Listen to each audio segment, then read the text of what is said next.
I'll tell you what, man. Still fucked up? No. Oh, No. He's gonna scare me a little bit on that one. No. It is not still, in theory, fucked up. It's what a way to start. It's off. Let's just say that. Like, it's off. What's the movement or the feeling? The area. A certain type of area. You know, when the skin there is a little all right, you know. let's break this down. So when you have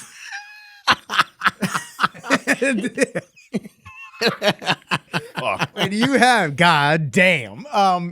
when you have skin in that area that is a very specific way, when they do surgery, we're talking about buttholes, by the way. When they do surgery in that area, the scar tissue makes it very strange when it heals up. So the unfortunate side of it is it wasn't just like a small incision. They basically cut through the entire area and then like open it to Fillet. Yeah, I hate that. Dude, he said that when he was telling me, when I said, hey, what do you have? I might have threw up my mouth. Bro. When he said to me, I was like, what is this next surgery going to be like? And he just goes, well, we fillet the skin open. I just went, don't love that you use that term. It's hot. Like if someone's at a steakhouse and they say, hey, we're going to fillet the steak open and butterfly, sear it up. Great. Spread it open. But when you're talking about booty holes, I'm not so thrilled to hear the word fillet and my rectum in the same sentence. That's probably the only time you get to use. I'd rather you say fillet. Fillet. Say Just say fillet. Just say fillet. Just say fillet so I chuckle at Fillet. the end of it. Yeah, So exactly. it's not so Add something to it to make me like kind of so it's not so serious. laugh a little bit or something. So I have found that, not that I didn't keep the area clean, because I'm big baby wipe guy. I love baby wipe. I love that we're talking about this. This You is have to. great. This You is have to. amazing. Yeah, you have to. This is incredible. Big baby wipe This guy. is like how people are so open about talking about their lack of mental health. So I'll talk about my booty hole problems. Yeah, exactly. Hold on one second. Do you carry? Monster, send the check. Do you carry baby wipes with you wherever you go? No. I sometimes do. Can't Wet front. ones. I will. The wet wipes. Wet yeah. wipes. Yeah, Wet wipes. Yeah, baby wipes. Yeah. Wet wipes. Yeah. But you got to be careful, because like dude wipes, I'm sorry if you're going to be a sponsor of the show at some point, but dude wipes is not flushable. I've talked to a lot of plumbers, and they say that's some of the stuff that backs the system up worse than others. Even though they say on the box, flushable. Interesting. It's not really that flushable. The more you know. The more you know. Yeah, especially when you have booty hole problems. So I'll bring wipes with me just to be sure. But I gotta be honest with you, man. Like, I don't know about you guys. When I travel, I don't really go to the bathroom like that. It's weird.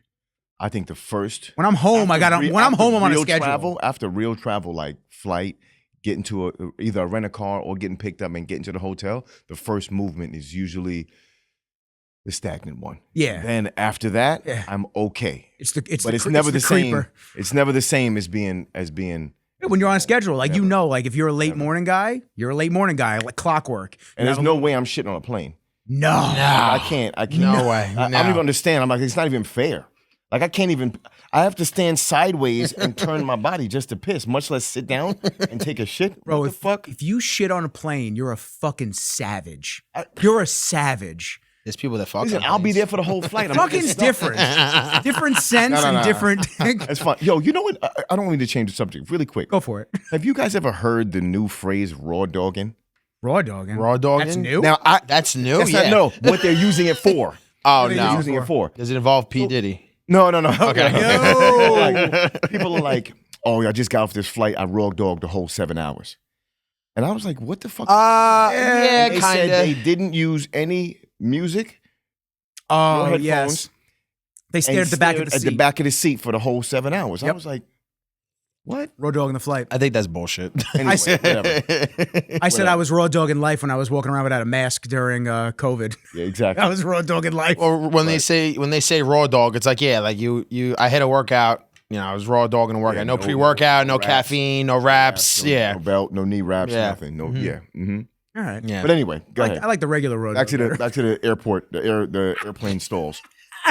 Yeah, bro. If you shit on a plane, bro, you're a savage. Did you see the news article? Once again, I wish I had the TV that I could bring it up. Did you see the news article of the dude who had they had to turn the flight around because he shit everywhere on the plane, down the aisle. What? Down the aisle. Come on, you a Bro. grown man. Like if I get to that point, how do you not make it to the bathroom? How do you not just pull the Just emergency shit the- exit and just jump out the Why, flight? why don't they clean it up? Why'd they have to turn it around? I'm gonna get the article now. Now I gotta get the I article. can't even. Yeah, no, now I gotta get the article. People Flight very turns interesting. around from a man shitting on himself. I don't know. Is everyone else's Google search wild? Here it is. Man poops on the plane. Remains seated in soiled spot for the entire flight. That's gross. That is Nasty crazy. dude, bro. Here it is. A Nasty passenger recorded a video of the explosive diarrhea trail that caused a Delta flight en route to Spain to make a U-turn back to Atlanta. Could you imagine being halfway over to Europe He might and you get had to his put ass the... whooped. He might have to get fucked up. Oh, you gotta get 100%. fucked Oh, up. before I say, no, Yeah. rewind. Is it an old man, an old woman, or is it like what we were talking Special about needs. the other day? Special needs, yeah. Okay. A passenger What is it? recorded the trail of feces that was left after a person had a bout of explosive diarrhea on Imagine the person typing. Yo, they're like, this is my news article I got to write today. Delta Airlines Flight 194 was traveling from Atlanta to Spain on Friday when it was forced to turn around after a passenger had diarrhea in the plane's cabin. Little bro headed abroad right now, but his plane got turned back to Atlanta an hour into the flight because someone shit up and down the aisle, is what somebody said. That's gross. Personal hygiene is like a really... It's a biohazard issue. We've had a Yeah. passenger who's had diarrhea all the way throughout the airplane cabin. So they want us to come back to Atlanta. A pilot heard speaking in an crazy. audio transmission. Personal hygiene, though, is like... Some people don't give a fuck. They don't wear deodorant. They don't wash themselves. And like No deodorant's like crazy to me. in my gym, I'm an asshole, bro. Like if I smell something, like if somebody walks in and I just go, oh, who's the zesty motherfucker today? Who's the zesty Who's the one? smelly motherfucker today? And I'll go up to, especially all the dudes, I will go up to them. I'll grab their shirt. I'll smell it. And I'll go through all of them and I find one person, one guy Who's extra ripe today? Yeah. who's extra ripe today. But some motherfuckers don't Which, even wash which avocado on the countertop is... You just gotta wash your shit. You gotta wash your clothes. Like like any gym or like especially jujitsu, like wash your shit, like clean yourself, like because that leads to different types of infections and smells. It's gross. It's not cute. Yeah. Well, you know, especially dealing with the boxing equipment. Dude, that smell is so distinct to that pad work, hockey, boxing, jujitsu. Yeah. That pad work type of activity, sport, always has that musty smell if Well, that shit is most not clean. Most times, the reason that happens is because they shove it back in their bag and don't let it even if you let it air dry, it'll last a much longer time without getting funky. Yep. But when you put it in, for lack of better terms, moist, in your bag, zip up your bag and leave it in your car, because that's where you're going to leave it. What did I tell you last time? You know, we go to my trunk right now. All my kickboxing equipment is in there all the time. But if I'm hitting pads late night, 11 o'clock, whatever it is, and I'm done, I know I'm the first person in the gym in the morning. I usually roll my wraps out all the way, leave them on the turf, Air them out. and go. I put my gloves separately open and not back in the bag in the trunk, and I go home. I come back first thing in the morning. If the wraps are usually like dry at that point, yeah. I roll them up loosely, and then I put them back in my bag, and I'm usually good. Lasts a very long time. Now, if I'm not mistaken, other isn't that guys- how like the staff and everything like that? Isn't that how it begins to like fester? Is because it's locked in with the moisture. Mm-hmm. Yeah, I mean, I guess it depends too. Like, it depends on how cleanly the gym is, Yes. what precautions they take to clean. Like, if you're in jiu-jitsu, like, just wiping down the mats every time, make sure everybody's taking showers, making sure. It's also like people will have shit and then they'll spread it. Yes. Like, some guy may have ringworm, they And may have know they staph, shouldn't come to the gym, but they come anyway. But they they don't come give a anyway. fuck. Yeah. Yeah. Oh, dude, when I get Yeah. the few And the times thing that I about got it, it, what they don't I dipped realize- instantly. I was Yeah. like, no, What I'm they not don't doing it. realize is they can have ringworm on, let's say, their stomach, and they'll have a rash guard on and their gi. So they'll think in their mind, I'm fine. But when you were putting on your clothes, if you happen to scratch or whatever it is, now you go shake my man's hand, or you're doing jujitsu, you rub up against somebody's hair, face, whatever it is. Now, you're spreading it. You don't think you are, But that's the truth. That's how it is. That's why when you have it, you have to stay away from those environments, no matter what. Now, what if they were sweating and they didn't actually touch the area, but the sweat dripped off and touched you and hit you? Is that the same? I wonder if that's the same transmission. Just to be safe, I want to say yeah. Yeah, That's it. I would wonder if that's the same transmission. If you have it, just take a week and just get rid of it, man. Get medicine. Just get your medication, take it, and leave. Listen, if you really want to get rid of it fast, get the oral medication as well as the ointment. Mm-hmm. Yeah. Oh, dude, the oral medication Knocks got rid it of it in out, like 4 days for that. me. It was over. Most guys don't want to go for the oral medication, and they go and try to, the herbal way and the rub-ons. I get it, but don't do that and then come back to the gym and get everybody else fucked up. Yeah. It's common courtesy because you got to respect your training partners. You got to respect the people that are inside the gym too. Now, your inconvenience is inconvenience to you. Yeah, like you may not be able to train for a week or two, but then if you bring that shit back to the whole gym, then you're just kind of being selfish. It's like, you shouldn't be there. You shouldn't be doing certain things. You're fucked up. You have something on your skin that shouldn't be there, and you decide to go anyway. That's just not common decency. You got to have self-respect, and you got to respect your training partners too and people in the gym. Yeah, we had it run through. We had like staff, a little bit of ringworm. It happens. Which I get. And you could be the cleanest gym in the world, but unfortunately, like you guys are saying, all of a sudden somebody's rolling. Either they don't know it or they do know, and then they start spreading it to more and more people. I mean, dude, literally myself and the purple belt that I always roll with, he messaged me a week after I was already out of the gym. I was already out of the gym, like resting and making sure that I was getting rid of everything. And he's like, yo, I found out the one thing that could keep me down in jiu-jitsu, staff. And I went, oh my God, staff brothers, me too. And it was in my beard. I think it was on his like neckline right up by the scalp. Mm-hmm. But it's tough, dude, because you want to train, you want to keep going. I mean, we all get in that rut. Yeah, of course. And I'm not making excuses for the people that do that because that's obviously fucked up. It's different than, gym, you're tired, you're sore, whatever have you, and you want to just push through and train another session. But, we all get in that. It's always when you're hitting those strides too. Something like hits you with like a little roadblock where it's like, okay, now we have to rest. Like you really got to take the time to rest. Mm-hmm. And pull back, yeah. Did you deal with that with jiu-jitsu? Couple times. I mean, sometimes it was my hips. Sometimes it was sometimes it was just competition. Like if I lost a competition, if I would compete and I just didn't perform well, I would get in my head and I would just be like, God damn, like, is this even worth it? Should I even keep doing it? Sometimes it's not even just like an injury or it's like something physically, it's mentally too. So, but I mean, you be a man, you just make the decision if you want to do it or not, and you just keep going. When I fucked my knee up, I was like, I'm not doing this. Like, I need to work to make money. I need to run my gym. I need to run my business. I can't be fucking limping around, and I can't not be training. So at that point, I was like, all right. I actually had a talk with one of my clients about this too, because he lives in California, and he just started doing jiu-jitsu, and he got hurt. He was trying to get somebody with like a monoplotter, like doing some Gumby shit, and he popped his knee, and he wasn't really paying attention to what he was doing. He wanted to look fancy.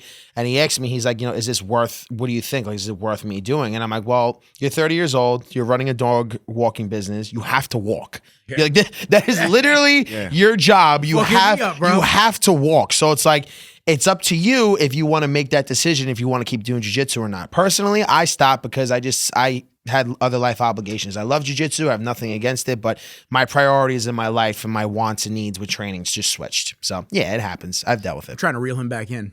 A big fish. I caught the great ahi tuna on a big excursion. I'm like, come on, bro, come back to the fold. Maybe one day. Maybe. Yeah. Maybe when I have like more like when I don't always have to be at my gym, but I guess when that's like really like self-sustaining and I don't need to be there, there's just people there that run it for me, then I'll be like, all right, I have time to go and pursue other things that I want to do and like getting back into jiu-jitsu. So we'll see. It's tough in our careers, our career choices and paths. You do have to be present. The supplement side for intensity, obviously, that could be self-sustaining as you continue to build it up. Mm-hmm. And make exactly, and make money while you're sleeping. So you own a supplement company? Yeah, Intensity. Cool. Yeah, Intensity Nice. Labs, the supplement company. I had the clothing line since 2009. So added the supplements to it. Was it 3 years ago? At least, yeah. Yeah. Because we were having the meetings at Roslyn office. Yes, 3 years ago. So what do you think? So as an entrepreneur on your side, what do you think is the most detrimental times for you to keep pushing towards like outside of adversity, outside of obstacles, like what we were just talking about before? Where you know when to cut your losses. Yeah, exactly. Yeah. Mm-hmm. Right. Sometimes I think it depends on personality, right? And when I say that, I mean, if you have that dog-like personality, you might have a hard time looking in and knowing when to pull out. You might need help, right? You know, Ronald Reagan said, you know, the best type of leaders know that they don't know everything and delegate the important things to people who do know more than they do, right? In those situations. So I'm not a great businessman. I know that. I'm a hard worker. Don't know many people worked harder than me. I am one of those guys, but it's not efficient, but I'm one of those people who I'll go and blast like, you know, 20 hours a day of work, sleep 2 hours and get up and do it all over again for 20, 30 years. He needs to be studied. So it's unreal that he's able to perform at the level that he does with that little sleep. Because like I don't sleep well, but like he barely sleeps. Yeah, I don't sleep much. I haven't slept much. I haven't been a sleeper since I was probably 14 years old. 14 years old, that's how I started. Like I was working out and exercising before that, but that's when I realized I needed to get certain things done in order to be able to propel my life in a different direction. I don't want to get into all that. I want to answer your question. So nah, it's okay. Just go right into it. I'm intrigued. That's awesome. So my parents basically told me when I was younger, you should probably drop out of school and think to be a garbage man.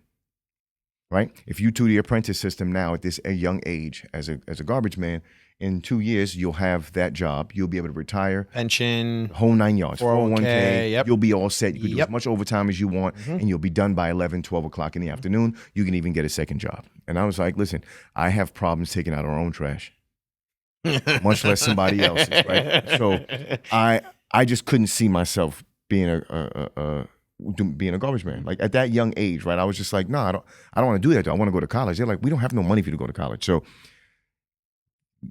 we can't afford it. You got to figure something else out, right? So in my mind, I was like, well, I mean, I can ball. Like I play ball all the time. I play everything. So I got to be able to get a scholarship in something. And I was like, all right, starts now. I would wake up 3 o'clock in the morning, run 2 miles, swim 2 miles in the pool. I had a key to the pool at Hofstra University. Swam 2 miles in the pool, hit the gym, walked to school, went to school, did my sport, left my sport, went to work, walked home at night, didn't get home till after 12:30, laid back down, got back up at 3 o'clock. Did it every day, right? Every single day. My parents didn't, luckily, they all worked their asses off. So I had nobody looking in to be like, yo, what's Jamal doing? Where is he at? Why is he not home right now? So I was lucky, right? And times were different then. Like I can't imagine letting my kids out. I can't imagine letting my kids go out in the front yard and play without supervision anymore. Mm-hmm. So unfortunately, yeah, exactly. Much different world. Unfortunately, so I didn't have that to worry about. So I was just on go mode. But take that same personality. If I'm doing that now with my business, and no matter what I'm doing, all I'm doing is taking in money and paying the bills for the business and having to also come out of my pocket. Remember, if you can't like figure out why your business is just breaking even, you got to bring somebody in to look and break it down for you. Yeah. And if they can make the change, that's what a lot of equity guys do, right? Guys that have a lot of great businesses that are in equities, they come in, they break down a business. You guys are literally breaking even, or you're only making 10%. A business like this should be in the positive 35, 40%. Where you're lacking is A, B, and C. So I'm going to buy this business from you for X dollars. I'm going to get it to 40, and then I'm going to sell it for X plus dollars, right? And that's what they do. You bring in somebody to just take a look and break it down. If they come in now and they're like, Jay, you know what? You fucked up here. This is why it's like this now. There's 1 or 2 things you can do to bring you out of this, but it's going to cost this. If it's too much, it's too outlandish, you might want to say to yourself, all right, self, maybe I got to cut my losses, right? So it's also an ego thing, because you can't be an entrepreneur if somebody says, oh, what business you own? And you don't have one because you had to close it, right? Now you don't own a business anymore. So now you're just technically out of work, right? So a lot of times it's an ego thing. You're just sitting here and I'm just like, well, I got to hold on to this because my name's behind it, the whole 9 yards. Remember when I was fighting for the supplement business, I was so worried that I made this brand since 2009. Everybody I knew this as being me. My name, my face, my body, everything was into this word, this clothing company, and now this supplement company.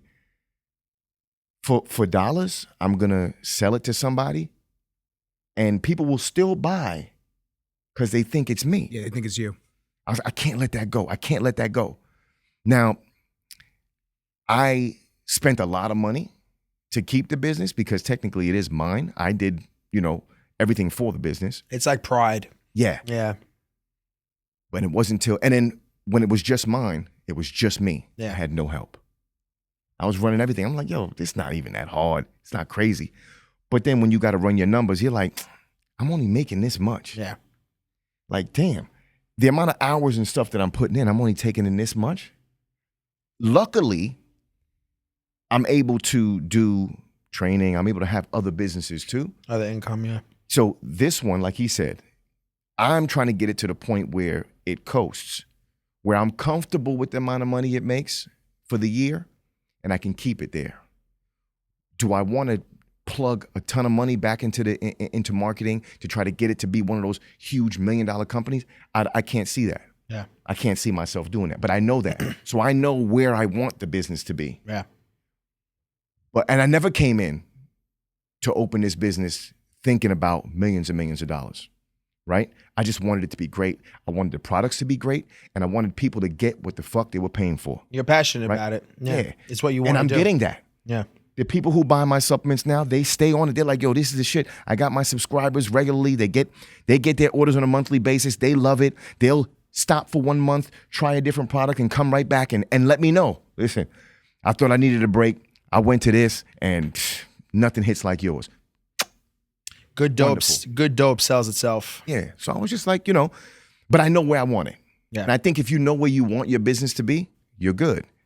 But you got to be realistic too. But you do got to pull in some other eyes to kind of watch. Mm-hmm. And that's if you're not business savvy. And I'm not business savvy. I'm a workhorse. I'd rather just be like, damn, I want to make more money with this business. I'm just going to put in more hours until I realize, fuck, there's only 24 hours in a day. In order for me to make this work, I need 36. So technically in a week, I'm not going to get the amount of hours I would need. There's not that many hours in a week. You understand what I'm saying? If I need 36 hours in a day to be able to get the money I want, that's not feasible because there isn't a such thing, right? I'm going to have to figure out another way. But my mind is how it works. You know what? I could work 22 hours. I've been like this shit, man, I'm going on 30 years working that many hours every day. There's some times where I'll go 7 or 8 years straight, no day off. Luckily, I do something I love, so it's a little easier, but you need somebody to come in and be like, look, and it's got to be somebody right. I had this discussion with a cousin of mine, and I came off disrespectful. I didn't mean to, but he was like, Jamal, you need to take time off. You need to do this. And I said, I can't listen to you. Yeah. You're comfortable where you are, making the amount of money you are. I'm not. I can't listen to somebody that's comfortable. Name one billionaire that is self-made that slept 8 hours a night. You can't. Name one millionaire that slept. You can't. I'm not talking about guys who came from money, was born into money. They may get a little more sleep. Yeah. Even if they got the drive to be like their father or their mother, whoever it was that built their empire that they have, you're going to sleep. But the guys that build it from nothing, the guys that want more, they're not sleeping 8 hours, bro. I'm sorry. They're not getting more sleep. They're not taking more days off. That's just how it goes. You're not going to sit here and you can't put anyone in front of me right now and be like, oh, this guy, he only worked 2 days a week, which is what everybody nowadays wants to do, right? I only want to go to work 2 days, 3 days a week. I want to work remote. I want to do this. Nobody does the least and ends up with the most. Show me. Show me where this happens. Hey, where it actually means something and it's not bullshit. Exactly. Like don't get me wrong. You could fuck around and say Haktua online and go viral, right? Yeah. And the thing is, that's great for the girl.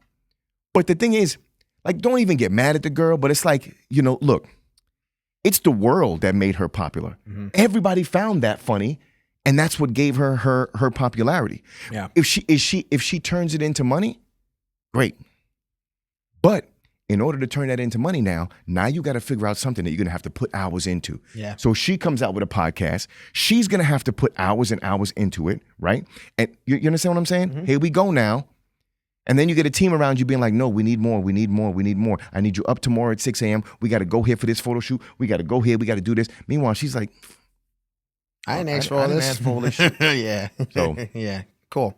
Yeah, and it's interesting because there's a lot of different factors when it comes to it. And like with me, like I know that I always have more to learn. Like I actually just had this realization like a week ago. I'm like, wow, like I have not had like a coach or like a mentor in years. Like I have not had somebody that I go to class or I go on a meeting with and they tell me, okay, Tom, we're gonna do this. And, or we're going to go with this move. We're going to go with this movement. And this is where you're fucking up. This is what you're doing. The only piece that I've had of that is on Instagram where motherfuckers are talking shit. It's like, oh, Tom, well, kettlebells don't build strength and power like the barbell does. Or you're going to hurt your back and all this shit. All right, cool. Great. Awesome. You're preaching to the fucking choir. Great. But having somebody to kind of give yourself to, like give into like their knowledge and what they can teach and what they can offer you is so empowering, especially as a man. And like, especially these days when it comes to pride and ego, like what you were saying, we all have that. At some point, we all have that. I definitely fucking have it. And, sometimes it's like, let me take a step back. Let me calm down. I'm like, you know what? Let me hear what you have to say. Let me hear what you have to say about my business, the business model. Most of the time I say to people, well, you don't get it because like people don't like kettlebells. They don't like sandbags. They're very intimidated by this stuff.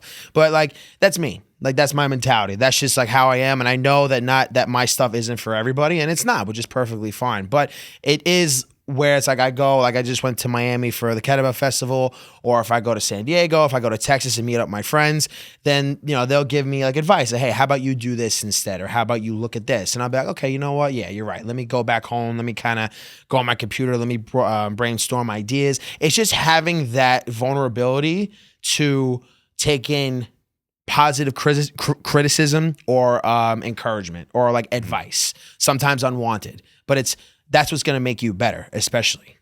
Just like, it's funny because you could have pride and you can have an ego, but, it's just like aggression without focus is a wild beast. It's never going to be a winner, right? On occasion it will, but when you're able to hone it in, that's when you're unstoppable. So the ego and the pride is not necessarily a negative thing if you are also open-minded to listen, right? Agreed. If your ego and your pride is based on, I don't ever want to fail, I can't fail, that's not a bad thing. Yeah. Right? But don't have that ego and that feeling that I can't fail because of the next man.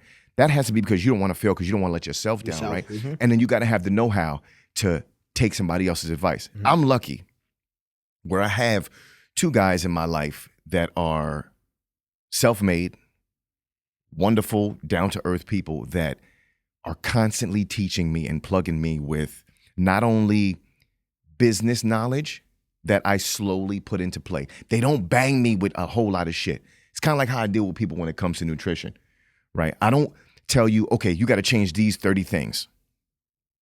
Never mind, I'll just stay fat, right? Or I could say, listen, write down your nutrition plan.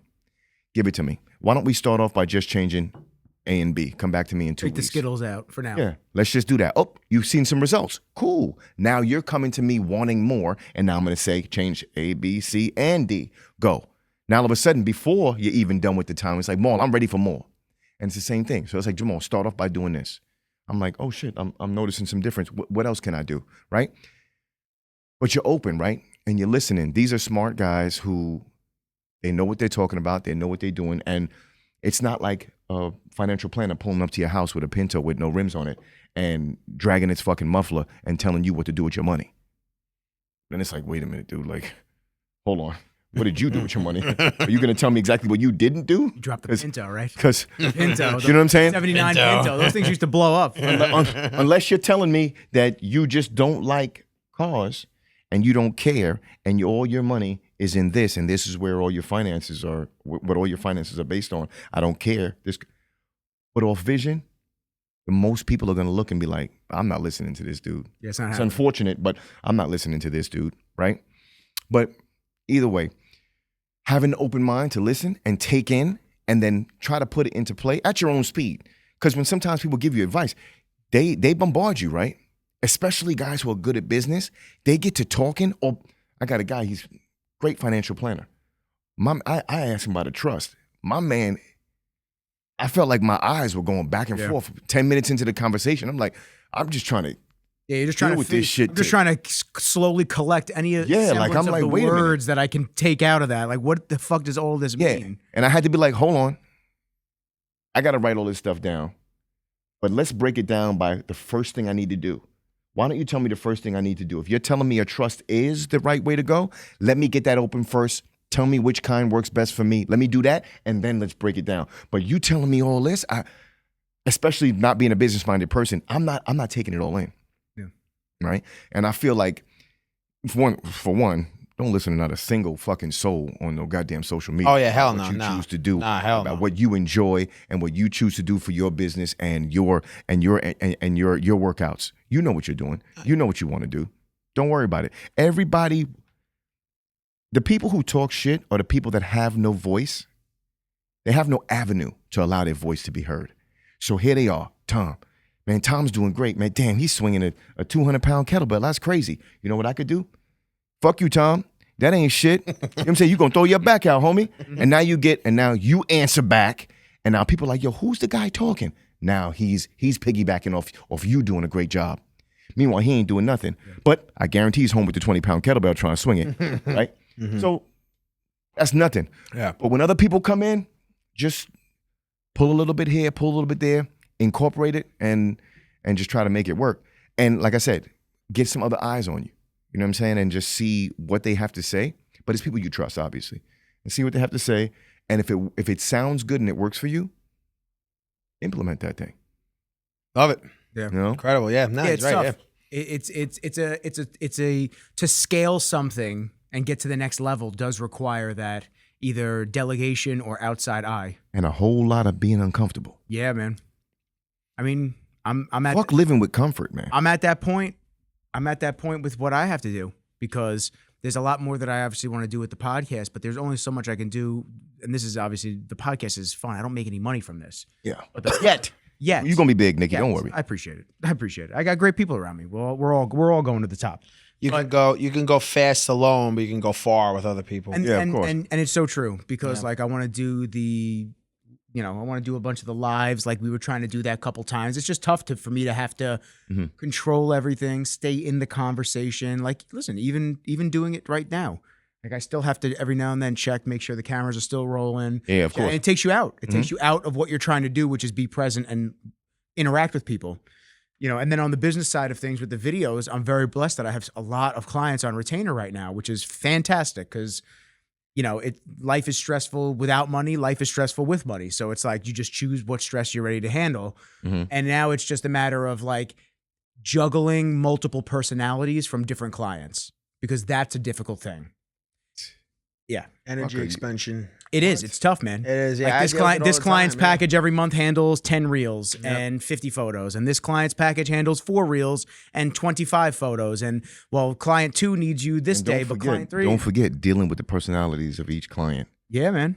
You know what I'm saying? Yeah, I need this revised, or I need this on this day. And listen, when you have 6 to 8 clients that you're working with regularly on retainer each month right now, it's juggling a lot of personalities. Now, people will hear this and assume that this is me bitching about my circumstances, and it couldn't be further from the truth. It's just a matter of me coming to the understanding that I can't do it all in the long run. I need to have a team with me. I need to be able to go, okay, so-and-so, you're going to this shoot on Tuesday. So-and-so, you're going to this shoot on Wednesday. And then I have my editor back home. That's really what I wanted back when I was doing all the stuff with Kai, especially. Because the turnaround times for that shit, you knew, man. I used to tell you about that, and I've told it on the pod a lot of times. Ridiculous. The turnaround times where I'd film for 19 hours a day and then be expected to give a full day recap in video form to be posted the next day, 4 to 5 days. You find yourself working like me, 20 hours a day. Bro. Because you gotta go and get right back to your room or to your computer and be sitting there documenting and I've seen you cut and I'm meanwhile, you know me, I'm an old man with the technology, bro. Don't worry, Can't Fab. fuck with You the don't have to say. You don't have to put that out there. Fab's not here today. It's all good. See, Fab don't realize. Was that the guy? Yeah, it's my homeboy. He don't realize he don't got no ammo because I embrace what he talks about. Yeah. You know what I'm saying? Your When I come children, in with his birth certificate, then it's gonna be a problem. His okay? son just be talking mad shit. Yeah, exactly. But I'm watching you and I'm just like, I could never do this. So when people say, "Oh, you know, that's I don't want to pay somebody to do that. I'm thinking I'm gonna do it myself." Okay. Good luck. Yeah. And listen, I've run into that conversation a bunch of times with clients. Oh, I'm learning how to edit. I'm doing this. I'm doing that. Blah blah blah. I'm just like, then why are you hiring me? And you edit. Oh my God, I love people like that. I just love people that try to tell me how to do it because they're doing it so well themselves. Yeah. Oh, you want to get strong with kettlebells. You want to lose weight. Oh, well, I'm telling you what to do. And then you're telling me, well, you know what? This person said that. Or, you know what? I like to do this. I want to take detox teas or I want to lift like this. Well, fucking do that. Listen, if you know what the fuck you're doing, why are you here? Why are we having this conversation? Why are we here? Why are we having this fucking conversation? Just go do what you believe you need to do. I love people like that because like I think ignorance is bliss, but when it comes to that, it's like you're literally coming to me, to him, to you for help, for a service, for us to provide to you something that you need, right? And if you're gonna come to Nick and say, all right, well, you know what? I'm filming with a 4K fucking Sony, whatever the fuck.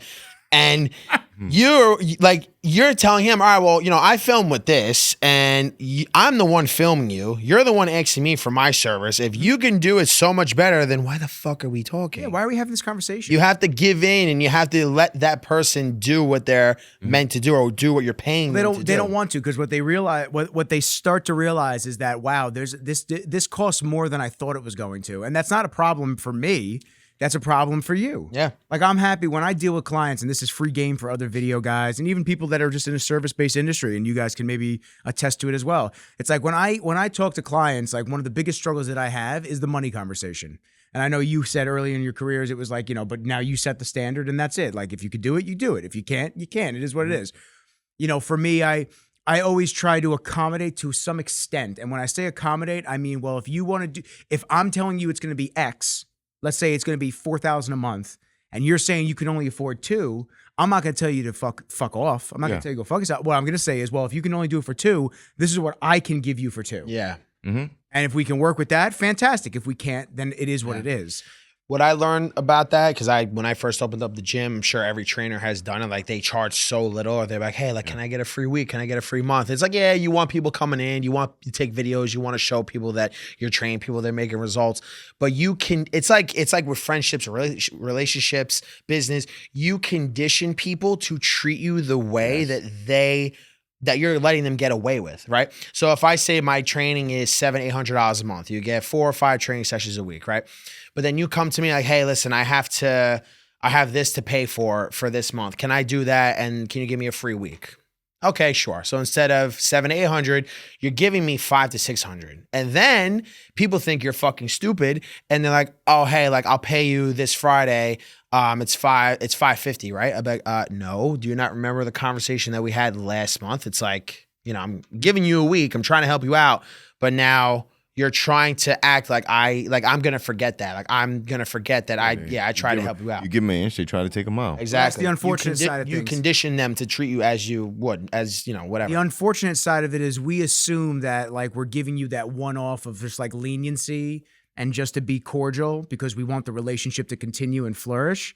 But the unfortunate side of it is most people come into things with improper intentions, and they come into it with how much can I take while giving as little back as humanly possible. Yes. So I've had clients, and this isn't against any of the particular clients, but I've had clients that I will I'll be on a monthly retainer with them, and it covers X videos, X site visits, X this and that, right? Great. But all of a sudden now it's, instead of 4 site visits, it's 7 for this month. And so I go, okay, hey, listen, you know, just letting you know, oh, really? We hit 7? Like they play stupid. Yeah. It's like, oh, listen, I know. Like, I'm not a dumbass. I know you're playing stupid. Yeah. But me trying to be a good person, because I do understand that shit's expensive. Like we're all just trying to get by and do our thing on this planet. Yeah. But at the same side of at the other end of the spectrum, I know in their business they're not letting their customers slide.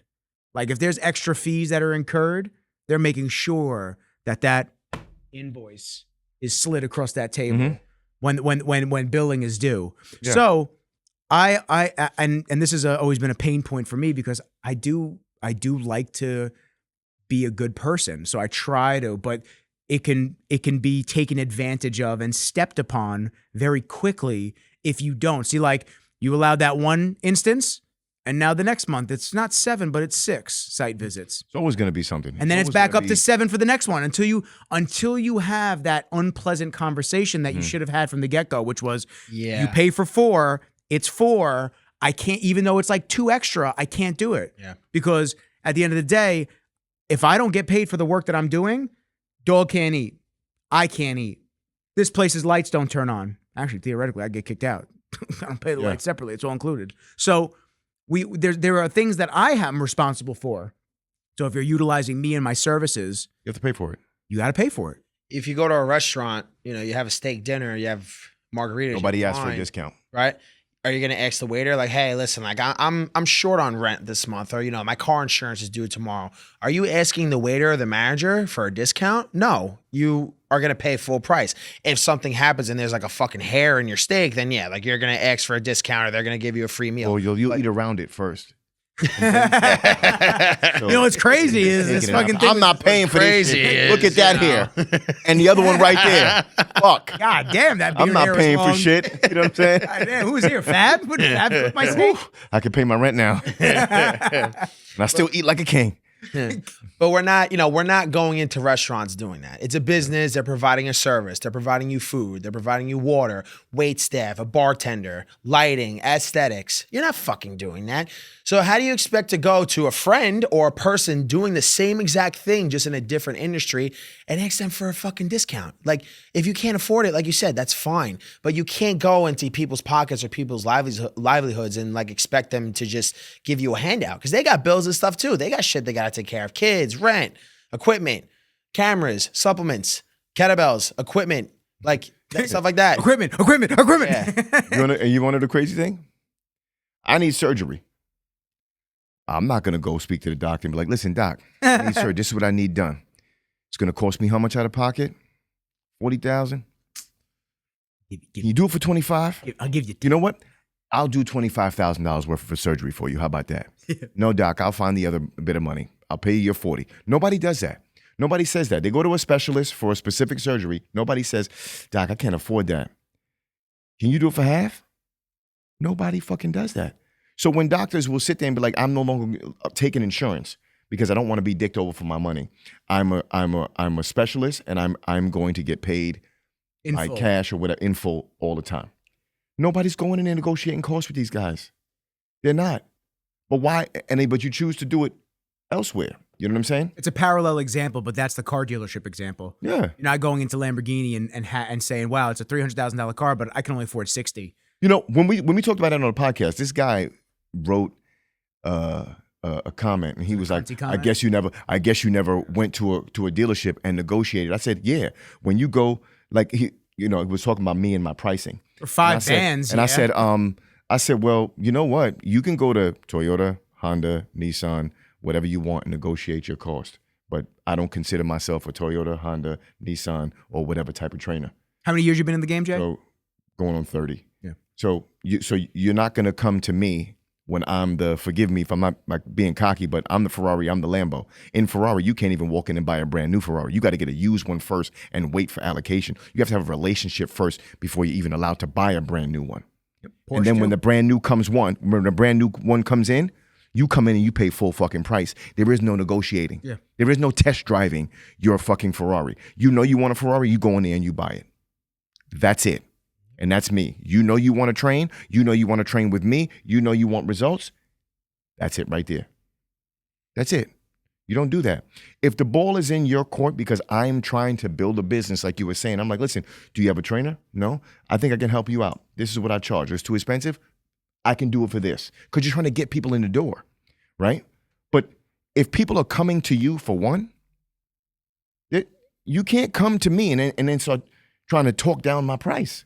Yep. You're downplaying me. You get what you pay for. If I don't want to go to jail dealing with the IRS and I get an accountant, am I not paying the accountant what he's asking me for?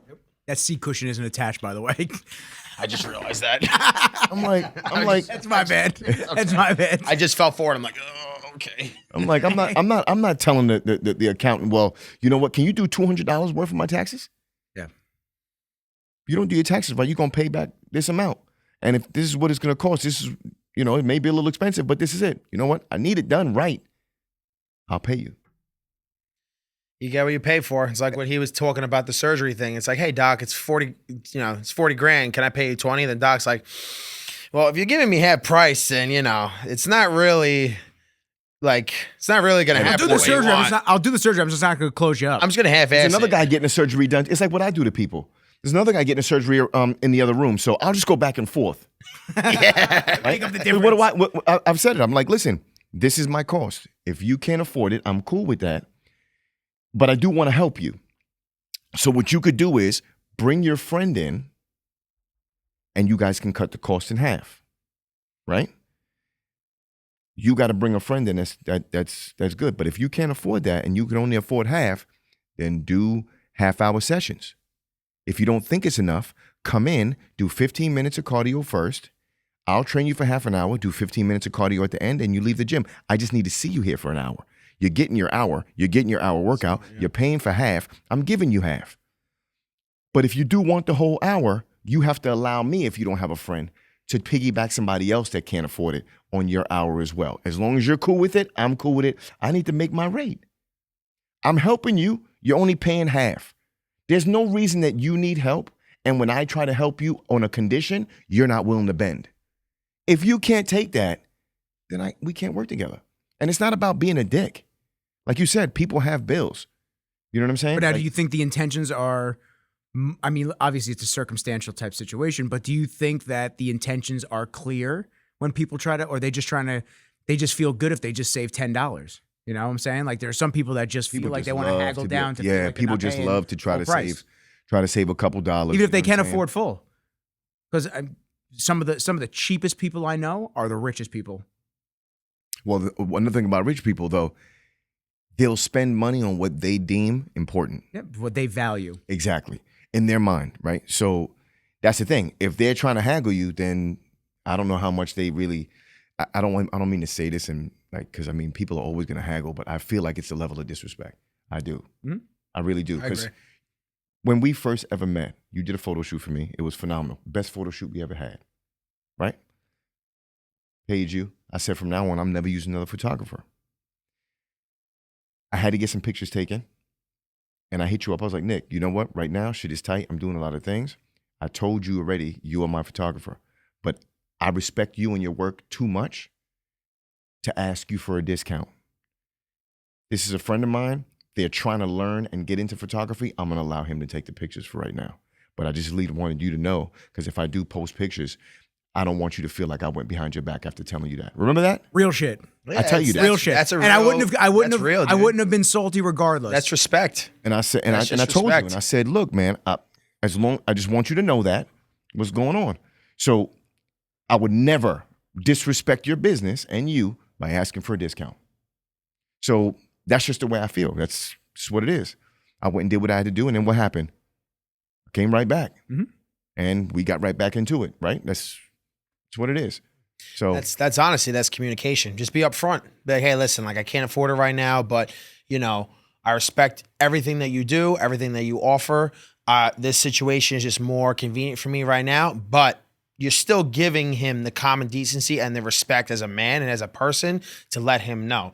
And it's really just that simple. People think that, I'm going to try to delegate and I'm going to try to make them, charge me cheaper. But it's just like, if you were honest with your intentions, or if you were able to work something out to where it's not like you're taking from the person, but you're helping them out as well. Like what he said with bringing a friend into the gym. Okay, you guys can't afford $200 an hour. All right, like by yourself, bring your friend in, split the cost. You guys start to work out. You guys start to build together and get strong and lose weight. And then you have two people, right, that have good results and that are good recommendations and good referrals, more conversation, and they bring other people in. And you may have a situation where nobody can singly afford your rate in your area, let's just say, but they have friends, they have people, maybe bringing 3 people at a time. And that just is like a spreads apart. And that's how you get cascading successful. effect. Yeah. Just be honest. Just be truthful with your intentions. And if you're going to make a deal or you're going to work with people, actually work with them. Don't try to just fucking take. Just be upfront. It's that easy. And also, when you're working with people in general in their respective industries, most people are going to have a pulse on the industry of like what pricing looks like. Mm-hmm. I mean, I know in my field, some of these fucking guys, I don't know how they buy groceries. I'm like, you really horn yourself out for that. You bought a $4,000 camera to charge people $50 a shoot. You're out of your mind. Oh God. You're out of your mind if you think that that's what you. Listen, you don't have to be the best. It's probably just confidence. They're not confident within themselves to charge that, I guess, maybe. Well, you know, I think barrier they try to flood. They try to flood. Well, they do. flood it They try by to do this at trying Bev's all the time. Yeah.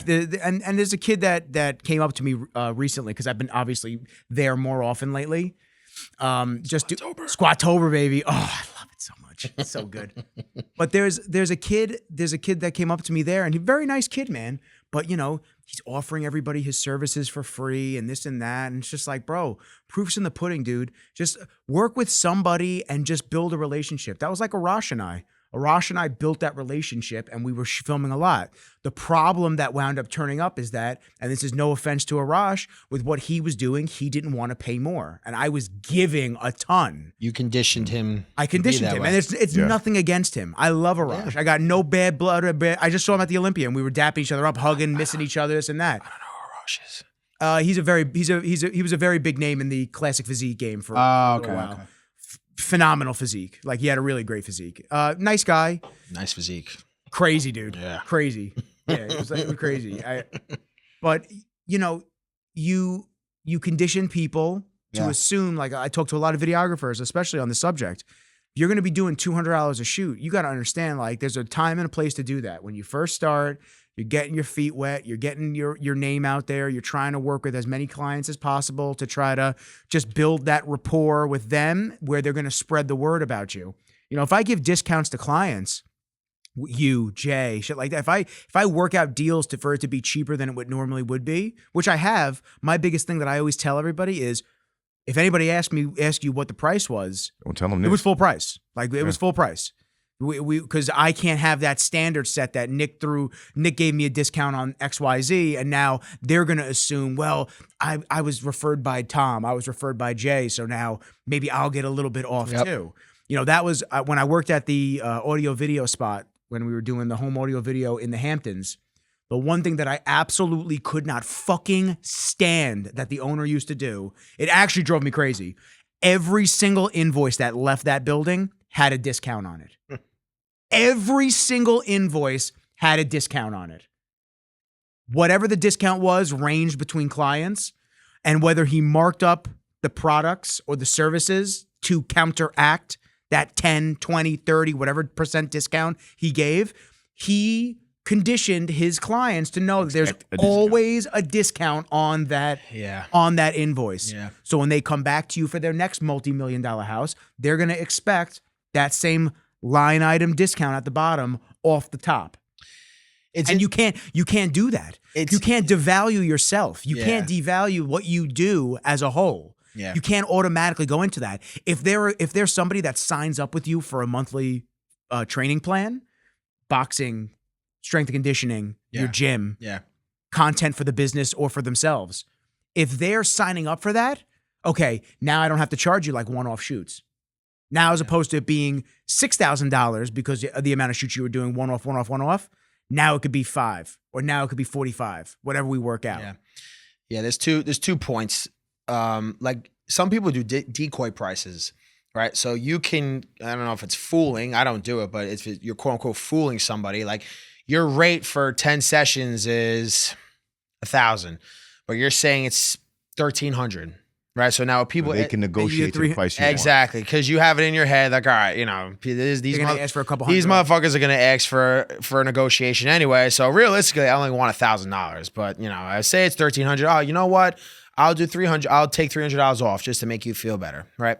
And then another thing is like like I've suffered from this. I don't know if you guys have, but when I really first started training, like it wasn't until people started hitting me up and like got really interested in what I was doing. And I was like, okay, maybe I can do this. Maybe I can like just put all my eggs into this.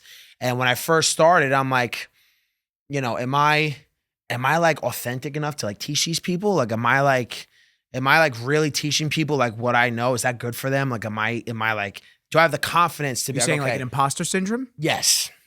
Like, am I able to charge these people this much money? Like, am I able to be like, have the confidence to go up to like somebody comes up to me like, hey, like, you know, I want to use your services. Okay, this is my price and this is my rate. At first, I didn't have that. Now I do because I've been a couple years into it. My gym's going good, whatever, meeting different people all over. And I finally have that confidence where it's like, all right, X and Y, whoever wants to work with me, okay, this is my price. If you don't like it, then I could try to work with you a little bit. But this is my rate. This is what I am, right? I'm a Ferrari. I'm a Porsche. I'm a Lambo. I'm not a Toyota. I'm not a Ram. I'm not anything else. I'm this in the training industry. So I think sometimes with people, with videos, or with trainers, they lack the confidence or they lack the rejection aspect of it. Like if you're going into Bevs and you're offering free videos for everybody, you have 20 people you're doing videos for. You have conditioned 20 people to ask you for free shit. When in reality, you could go up to 100 people and be like, this is my rates. You can get told no by 98 of those people. But if you had those 2 people, like, you know what? Yeah, let me try you out. They become You'll make more money too, and you'll make more money off those 2 people than you will doing the 20 for that. Oh, because the dirt cheap price. The free ones, they don't really amount to anything in the long run. Because they're not going to pay you. They don't take you serious too. The few free videos that I ever did, they didn't lead me out to the way that I thought it was going. Yeah, they're not. 2 things. The first one is imposter syndrome is a psychological phenomena that causes people to doubt their skills, intellect, or accomplishments, even when they have evidence of their success. So, yeah, I've had that. Yeah, I've had that too. I and listen, man. Even with pricing today, you know, it's progression. And when you think about the progressions of people, especially in my field, it's how do you go from charging $200, $300, $400 a shoot, where some people are in that category, to where I'm in the mid-tier category of like projects, retainers, everything could be anywhere from 4, 5, all the way up to 20,000. But then you look at the next tier where there are plenty of guys that aren't as like, listen, their skills are not that great. They're not that outlandish, but they know the value. They've positioned themselves in specific industries the right way. And they charge. They've made the right connections. They charge. And they're getting 50 to 100,000 a job. And they're ripping 2 or 3 a month, some of these guys. So it's like I look at those guys and you start going, well, fuck, how do I get to that level? And it's the same guys that are shooting $50 videos, $100 videos. They're looking at me like, how do I get to that level? So it's all a progressionary thing that you have to kind of just harness. One of the free... and I will oust myself like this without naming companies or people. When I was looking for new contracts this past summer, a supplement company that will go unnamed approached me about doing some stuff with them. And I said, okay. One of the head sales reps said, yo, dude, they have no video team. I really want you to come in, balls to the wall, fucking redo the whole thing. Be our guy, travel. We're going to be signing huge athletes, this and that. Yeah, all this stuff. But listen, exactly, so a double-handed jerk. But at the time, I'm looking at it like, well, fuck, I do need to secure some new contracts. So maybe this is a good way for me to get my foot in the door and like start to prove myself a little bit. Even though I don't have to prove myself anymore. When you film Kai Green around the fucking world, when you work with Monster Energy, when you work with Action Bronson on his shit, like I don't have to prove myself anymore. Exactly. And I shouldn't have to, but there is that imposter syndrome every now and then that you go, you know what? I want to make sure that they know that I'm going to bring an ROI and that I'm worth the time that they're going to invest in me, and the dollars that they'll invest in me will be good on them. So anyway. You know what's funny? You bring up that imposter syndrome. That's not necessarily where I was at one point. When I first started I was working in a gym as a trainer, and I wanted to start doing in-homes, right? And a client of mine brought it up to me. She was like, Jamal, you work so many hours here at the gym. You make so much money for the gym. You should do it on your own. And I was just like, I'll give it a thought. You know, what do you think I should charge? And obviously this is like fucking almost 30 years ago. She's like, charge $100 to go to the house. I was like, oh man. But here I am thinking that the gym that I'm at, they charge $120 a session, and I'm at the top tier, and I'm really only taking home like $50-something. So when she's saying 100, I'm just like, oh man, but I didn't realize that people are already paying 120 per session, right? She was like, yo, why don't you want to charge that? You should be charging more than that. You're well worth it. You got all the degrees and your resume is insane. You should charge more than that. And I still just said, you know what? I'm new at the in-home business. I must try to charge the 100. And it was great in the beginning. And once again, his other clients being like, listen, I've been training them for like a year and a half, and some of them are just at that time. And they were like, listen, you never told me if there was a price increase or anything, but I'm giving you more. Never have to ask for it. And I was like, you know what? I'm going to up my prices. It would always like kind of. Is that shocking when they offered you more? Yes. Don't take this the wrong way. Man, I hate to say this shit, but. Say it. It's rich white people I was with. Get him out of here. Get him out of here. And I was just like, and I cancels. Yeah, right? I was always just like, they never had any issues, but then I've had so many issues as well. Yeah. Yeah. In that community where I was just like, I don't know if this is even for me. But I've had, thank God, right hand to the big man, for real. I had great clients that were like that. Like when I say great, like phenomenal. They'd hear other people saying things and they would stand up for me, back me up. Like they always looked out for me no matter what. So when those clients came to me, they were like, you should do this. You should try this. I just did it, right? And in the beginning, because, the in-home things were brand new to me, I didn't feel comfortable asking for that amount. But I always tried to make sure I was at the top tier if I was in a gym working somewhere to make the most money. I'm at the top tier here. I get the most money per session. Why didn't I feel the same way going out there? Because it was brand new to me, right? Now that I was in the realm for a couple of years, now I'm like, oh, all right, I'm traveling to you. I'm actually bringing equipment. I need to be charging this amount because I need to put this amount for savings, this amount for just in case I have injuries because I'm not getting insurance. I'm gonna have to pay out of pocket when I go to the doctors. I'm gonna need this. I'm gonna need that. You know what I'm saying? So here I am breaking down my course where if I break my money down into three ways, this is what I get to use for bills and life. This is what goes into savings, and this is an investment, right? If I do that, this is what I'm gonna have to charge. My gosh, that's a big number, but all right, let's see how it goes. And that's where it all stemmed from. History. And when you start asking for what you're worth and what you can provide, you start getting paid for it. And it becomes more regular, and then you phase out those clients that couldn't afford you. Yeah. And there's no problem with that. I mean, rightfully so, you should be getting paid for what you put in, your effort, regardless. Like, no matter what, like, if you show up and you're doing what you love and you're enlightening people and you're uplifting them and you're making their life better, you're making their job easier, you're giving them what they need, anybody should be getting paid for what they do, no matter what. Yeah, you could give free. Especially if you do it well. Yeah, like you could give free sessions here and there, like I do. I give a free class, a free one-on-one session, whatever. But like, you should be. This is to everybody who runs a business or what is just starting up. You should 100% get paid for your time, for your effort, and how you show up, no matter what. Yeah, yeah. You need. And it's funny, those clients. And the funny thing is, I say this whenever I talk to people. Oh, I get a lot of trainers that come to me and ask me like, yo, I want my business to be like yours. I tell them two things. I'm like, I don't know if you're willing to do what I do in order to have that. That's one. And two, I'm to an extent, I'm kind of lucky because majority of my clients are people that I've trained for 12 years and over. You know what I mean? There's some clients I've had that I've trained for 20 something years. They're still right there training, and it's like loyalty is great. That's amazing to me. I'm lucky. A lot of people don't have that they can't say that, and it's phenomenal.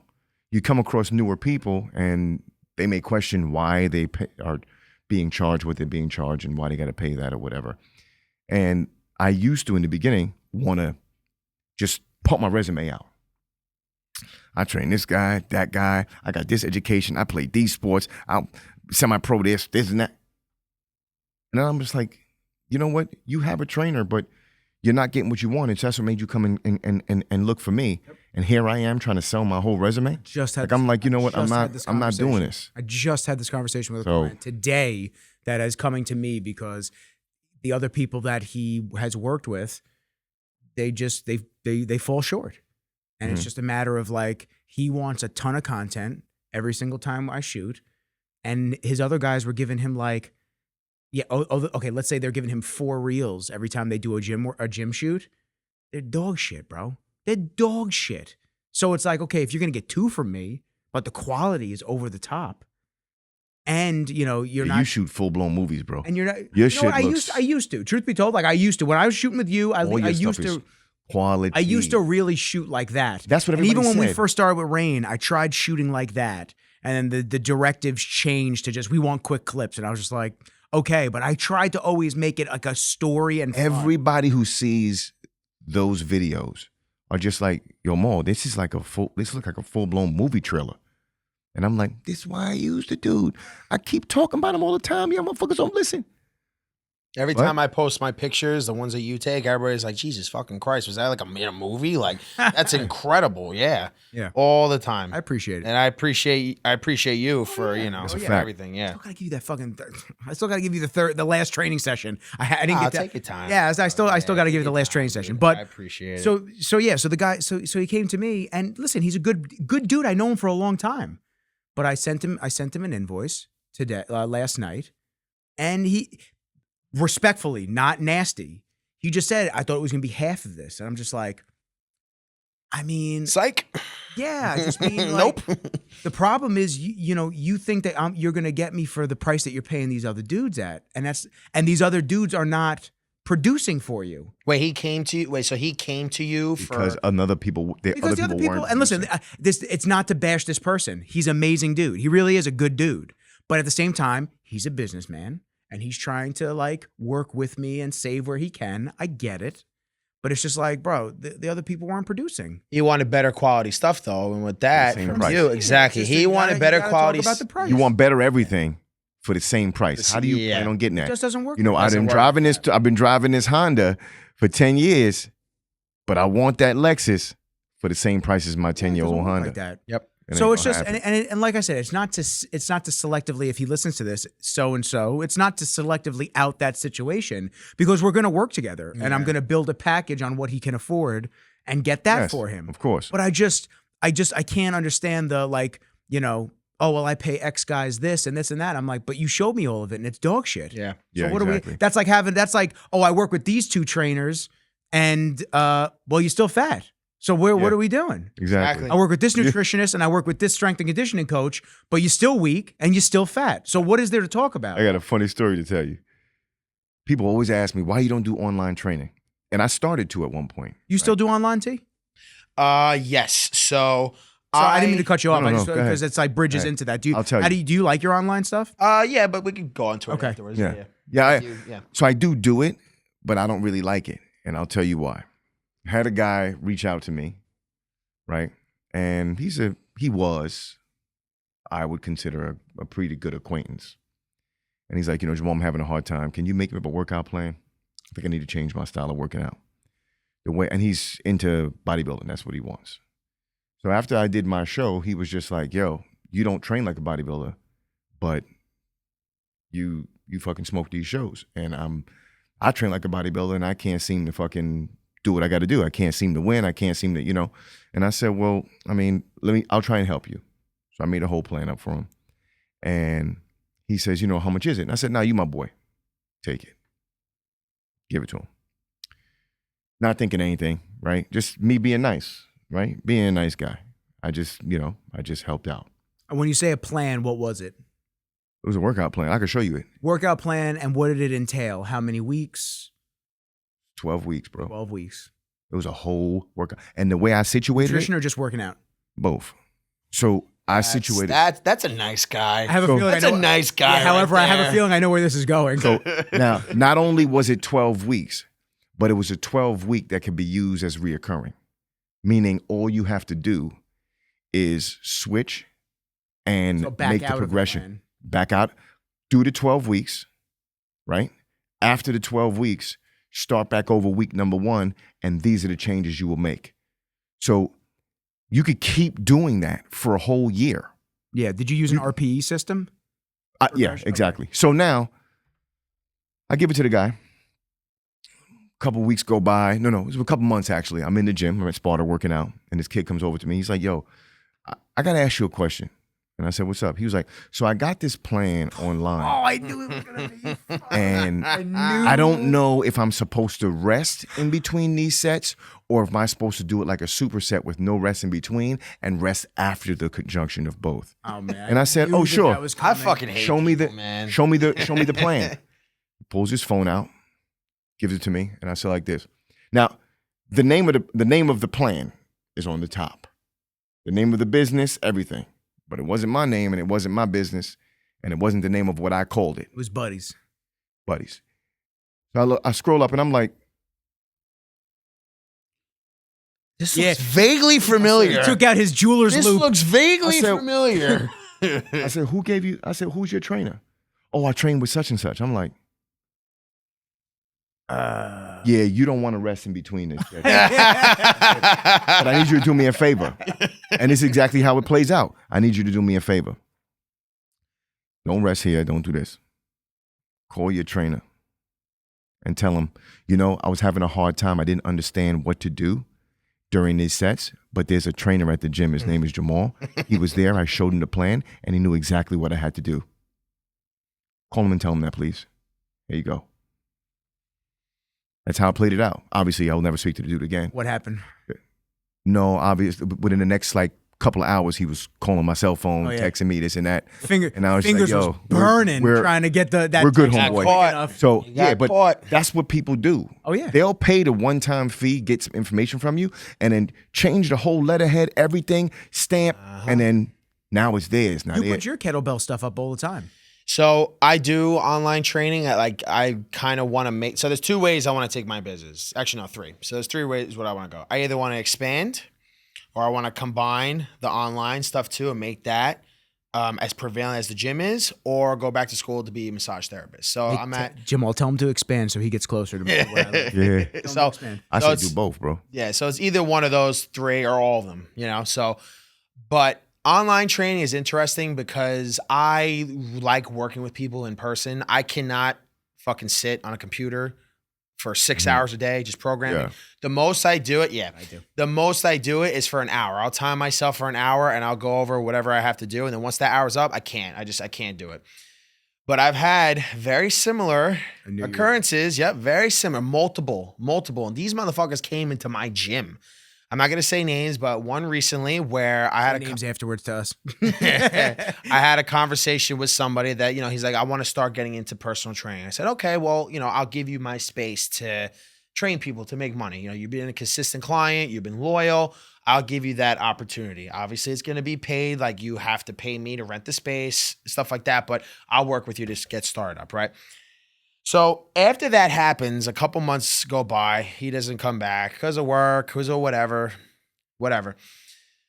One of my guys pulls up an Instagram. He goes, isn't this so-and-so? Verbatim, whatever that word is. Verbatim. I'm retarded. Verbatim.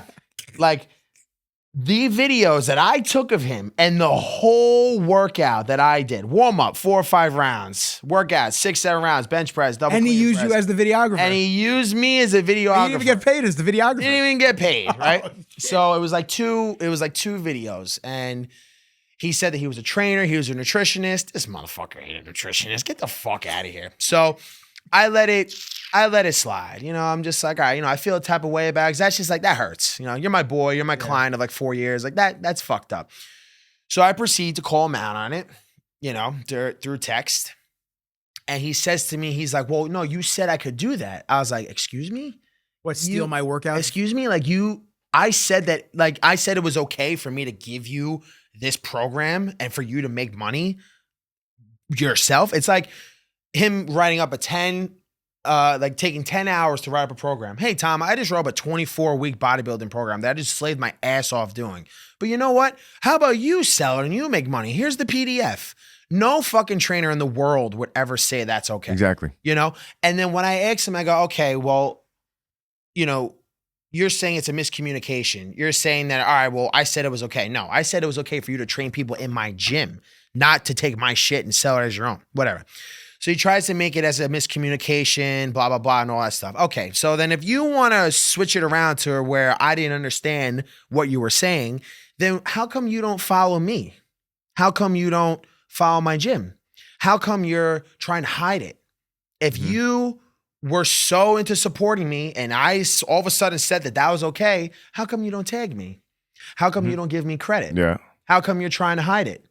Interesting, right? Yeah. So online training or just training in general, you have to be very weary of who you let into that and who you give, what you give to people, right? Because dudes, they think that they can mimic your style or they could take it and make it their own. But in reality, your style is not just the workout. It's how you speak it, how you attack it, how you push people through it. There's a whole lot more when it comes to style of working out. You know what I'm saying? Because I could write down what I did in the gym and you could look at it and be like, 3,000 reps. What the fuck? I ain't doing that shit. Or what was it, 30,000 reps? 3,500 was the Friday workouts. Yeah. So it's like, you know, you could look at it and just be like, you know. I know you will. I'll die. I'll do it. I could write it down and you'll go and do it. But then you'll be like, damn, that shit was crazy. But then when you come in and actually are alongside of us doing it, now you feel it. Same way he was training with him. Exactly. Training with Tom is like totally different than him. Yes. I mean, it's great when you coach me. I like that one workout that we got to do at 6 a.m. Yeah. I love that workout. It was great. But like training with him, it's just different. Yeah. And it's you. It's you as a person. Well, you guys are the brand. We're all the brand at the end of the day. Mm-hmm. There's 1 billion personal trainers. There's 1 billion videographer, photographer, content creator, producers, all that shit. But at the end of the day, people are paying for the service that we provide, but also us at the end of the day. Like, we are the brand. Yes. That's why podcasting is super important. Yeah. Like, you know, you'll have these jackasses online that'll be like, oh, we have too many podcasts, or another guy with a mic and this and that. It's not the point. The point is we're separating ourselves from the pack by showing not only do we have personalities, not only do we have like good people around us, but we also are the brand. And we have more to talk about than just one specific sole subject. It's like what Jamal said, right? He has people train with him for 20 years. Like, have you, like, for the 20 years that you've been training people, have you, like, dramatically switched up the way you train people, like the workouts or the style?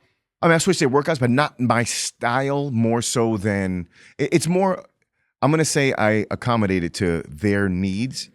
And a lot of those people that come in for that many years, you get some handful of guys, they're Wall Street dudes, they're aggressive guys that are just like, listen, I'm coming in 3 days a week with you so I could just eat and drink whatever the fuck I want. So when I come in here, your objective is just to beat the shit out of me. 20 years. Some guys are just like, yo, you're my therapist. Yeah. And they'll come in to work out, but more so to open and vent. Then you get women who just like, listen, my husband works. I'm a trophy wife. I got to stay looking right. I can't have him looking at other girls. So now I got to keep this person looking up. You're getting a little old. 20 years in, your ass dragging in the sand. You know what I'm saying? I got to, not talking about who you think it is, but anyway. Your ass dragging all in the sand. We can't have that. We got to lift it up without surgery. You know what I mean? Lift it. So, you cater the workout to the person, but it's, they also come in for the honesty, the energy. Realness. Yeah. You know what I'm saying? And I hate to say this shit. I crack jokes all the time, but like, oh, you want to be a great trainer, but you got to go and study not philosophy, but you got to study psychology. You sit down and you have a great philosophy on life yourself, a wholesome one at that. And now you're training people and they're coming to you with issues, either with their kids, their love life, whatever it may be, just family issues, work issues. If you got the right mindset and the right philosophy, you can actually give good advice. And these people will take it, use it, it'll help, and all of a sudden it's just like, thank you so much, man. The relationship starts to build. I never liked to become friendly with my clients. But the truth is, when you start to help people and it actually works and it means something to them, you can't help it. So the guys and the people that I've trained for over 20 years, they invite me to their house for dinner, that we go out to eat. They want to meet my kids. Like, it's a different type of relationship at that point, And I think that's huge. Now, I don't like to mix business and those type of relationships, but it just segued into that. There's no way around it. You know what I mean? I try to be as cold to clients as possible and not really get involved, but sometimes it's difficult. 20 years with somebody, that's rapport, man. And it's like I said, I can't start my day or end my day with somebody that's going to nag and complain. You can't be bad energy at 4 a.m. in the morning. You can't be bad and to start my day. Tom loves bad energy. You can't be bad energy at fucking 10 o'clock at night. And now I got to finish my day off with this bullshit? Nah. Tom welcomes it in the gym. I'll get into that, but the reason why I say is because people you have your philosophies, you have the way you're training people. You may switch it up here and there, you may improve it, but at the end of the day, you're gonna stick to your roots and how you are as a person. Yeah, of course. But with people, after a certain time, you hit it right on the nail because I have that same thing. I go over my clients' houses, I met their kids, we get food all the time, right? But at the end of the day, they are coming to you, they are supporting you because it's you. It's because of the relationship that you've built with them. At first, they want to get stronger, they want to work out, they want to switch up their workouts, but then progressively over time, they just love you as a person and how you are at that moment. And with fitness, you're absolutely right. It's working out brings out a lot of emotions out of all human beings, physical conditioning, getting to a certain point where your adrenaline is so high, your emotions are high. I've had women just straight up break down in front of me for no reason. I'm I'm training them 10, 15 minutes in, they start crying and I'm like, are you okay? Is everything right? Oh, my ex-boyfriend, my ex-husband, they don't love me. Oh, they cheated on me. And in my head, I'm like, all right, I'm not a therapist, but I feel bad. And I'm just all right, I'm not going to fucking go into their whole life love story, but it's everything's going to be okay. Just go outside, take a breath. Flashbacks right now. Go outside, take a breath. And when you're ready, come back in. And they come back in, they start working out, they start venting to you. You do become a certain type of figure to these people. Now, with bad energy, nagging, and complaining, that is my number one fucking pet peeve. You are asking for this. You are paying for this. You know how I am. You know what the workouts are. On social. You know what it is, okay? If you're going to come in and complain, especially if you've been with me for a long time, I'm just going to tell you to get the fuck out. You know what this is. You know what you're getting yourself into. Some people don't. New people, I baby them a little bit. I let them come in and do their thing, right? But then eventually, me coddling you all the time is not doing anything for you, right? It's either you're going to adapt or you're going to quit. So me putting you at this low of a point and keeping you there and not letting you rise up is doing a disservice to you. And it's something that I don't believe in because I want you to rise up. I want you to get up. But my style is something to where I've been in Jiu Jitsu, I've been in Muay Thai, I've been in boxing. I almost lost my 2 front teeth. I destroyed my leg. I've put in at least over 2,000 hours on the mat my whole life for the past, from when I was 10 to 15, consistently. And that builds you into a different type of person. Mentally, physically, you're hard to kill. You will die in certain situations. You don't care how painful it is, how tiring it is, how mentally exhausting it is. You live for that. You live for that type of pain. So now, does everybody have the same mentality as me? Absolutely not. Probably 0.1%, probably, right? But the people who do understand that and the people who want to be around that type of energy, they're not going to complain. They're not going to bring in bad energy. They're not going to nag you. They're going to realize, okay, you know what? This is Tom. Pooch is a perfect example. Love Pooch. He is a perfect example. I've never had one day with him in the past almost 3 years I've been training him. Has he ever complained to me about anything? Any workout I put on the board, he'll do. If I say 20 rounds, 100 kettlebell swings each time, he will do it. He'll be like, oh, fuck, this is brutal. But he'll do it. Because he understands me. Me and him have a really great relationship when it comes to training. He gets it. He understands it. He knows what he's getting himself into. All these other people, if you don't get that, I'll coddle you a little bit. But if I keep doing that, I'm doing a disservice to you. And if you don't like it, you can get the fuck out. Yeah. Simple as that. Mm-hmm. Yeah. On the topic of the plans, though, the training plans, did you know Gunther? Gunther? John Gunther? I know from John, Babs? yeah. Did you ever hear the story about, and it's a very short story because I don't know like the ins and outs of it. There was this chick, and I forget her name, honestly, which is probably good for the story. But there was this chick who was very widely known on social, and she's a Long Island chick. One of these, we have to go and revisit the term model and really revamp that term because I feel like that she's a model. yeah, I mean, I guess Fans. yeah, I think she calls herself a yeah, model. she calls herself a model. And because she pays for her own shoots and uses them, Yes. she's a model. Yeah, Okay, or gotcha. because people fuck for money. I guess you're a model now. Yeah. They used to call that whores. Just like naked bartender. They used to call those whores. Yeah. Oh, the fab, the naked. I can't believe that dude. I can't believe he said He that. said he just said yeah. I can't He's believe not he- even short on cash. He's just like I can't believe he pulled Did you that notice out. how he said that too? He's like he's not even short on cash. His fun is just different. Yep.